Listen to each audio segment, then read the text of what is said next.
Hey, my hair looks absolutely garbage. What's up? Is a culture detective here investigating your favorite albums. And today I'm going to be doing an album review on the new SSERAFIM album, Unforgiven. So, K-pop outfit Sakura, Chaewon, Yoonjin, Kazuha, and Eunchae has released a new album. Also, the group's debut album, Unforgiven, and together they are SSERAFIM, which is a pretty weird name for a girl group, but apparently it is actually an anagram of I'm Fearless.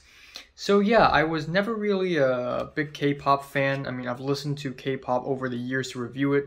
I've talked a little bit about Blackpink, I talked a little bit about BTS, and my overall perception of their music is that they're just not really all that great, not really my cup of tea. However, lately I've been getting into some good-ass K-pop. Of course, in the last couple of years, I have been madly obsessed with Yukika's music. And of course, earlier this year, me, just like literally the rest of the freaking world, fell in love with New Jeans' very catchy singles. But aside from finding out about New Jeans, my YouTube recommendations begin to be flooded with the name of another girl group, SSERAFIM. Thus, that caught my attention, and now I guess I have to review it. And what's cool about SSERAFIM is that right off the bat, they already go for an edgier, darker K-pop sort of sound instead of going the same sort of flashy, sugary, overproduced, glossy route, which I think could be a really refreshing direction. I thought they're from the same label as New Jeans. I thought they're both Hype, but actually they're from Source Music, so that's pretty interesting.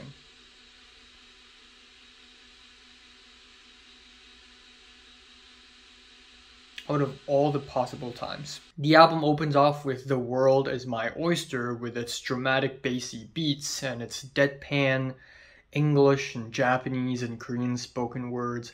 I feel like I'm watching a Balenciaga commercial. And then we have the first chord track, Fearless, which is an exciting new track with some icy keyboards and edgy vocals. The track is pretty fun. I like the bum, ba-da-ba-dum bum, ba-da-ba-dum bum. But then we hit the choruses and they're really mild. They're really, really mundane. And they sort of kill the momentum a little bit.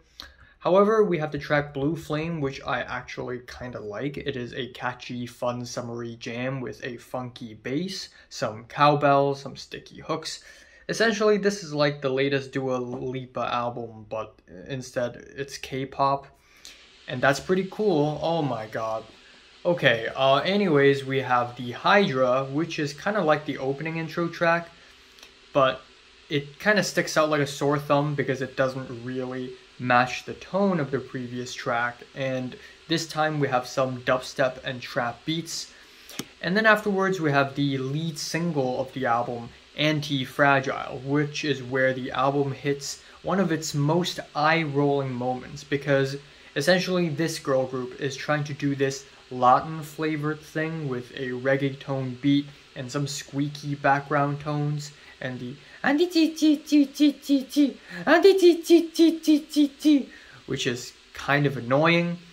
Yeah, I'm not against the idea of K-pop trying out some reggaeton and some Latin flavored music. I think that's really fun, but I feel like we're already in 2023. Like we've heard this style of music. We've heard this type of gentrified Latin flavored music for so much that it just becomes really bland at this point.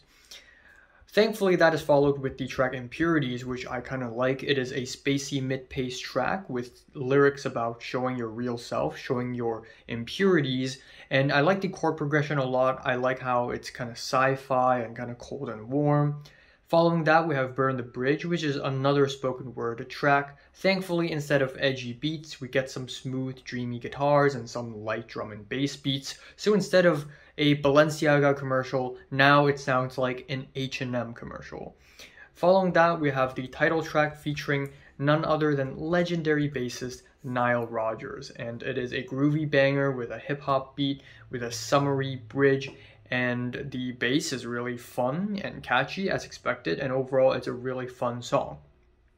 Then we enter the second half of the album with the track No Return into the Unknown, which is a 2000s pop punk inspired song with its hand clap beats and its synth pop choruses. And the issue is that this track is just really trite. The songwriting is just really cliche. The track Eve, Psyche, and the Bluebeard's Wife has a very interesting title, but lyrically it is as redundant and as repetitive as ever, and musically it is a pretty middle-of-the-road K-pop song with a messy beat and some really mediocre performances. The track Fear Not, Between You, Me, and the Lamppost hits the corniest moment on the entire album because it is essentially a spacey guitar ballad that is so intergalactic and so melodramatic. I just can't get into it. The track Flash Forward is a groovy synth pop song with some really cliche songwriting. And yeah, I just feel like at this point in the album, I've already heard songs like this like 1,000 times already. So I'm not really huge on that. And then the album ends off with Fire in the Belly. And I kind of like that the album doesn't end on a sad ballad or anything. I like how it is a tight-paced, danceable, bossa nova inspired song with some squeaky horns, sassy pianos, fiery background chants. Overall, it is a pretty fun ending for the album. So yeah, overall, this is not that bad for a K-pop album. Not at all. There are some singles here that I legitimately like, even though a lot of the tracks still end up feeling kind of trite, kind of cliche. But overall, I see the potential. I am giving this new SSERAFIM album, Unforgiven, a strong 6 out of 10. So, have you listened to this new album from them? Comments below, let me know. Subscribe if you want more, and thanks for watching.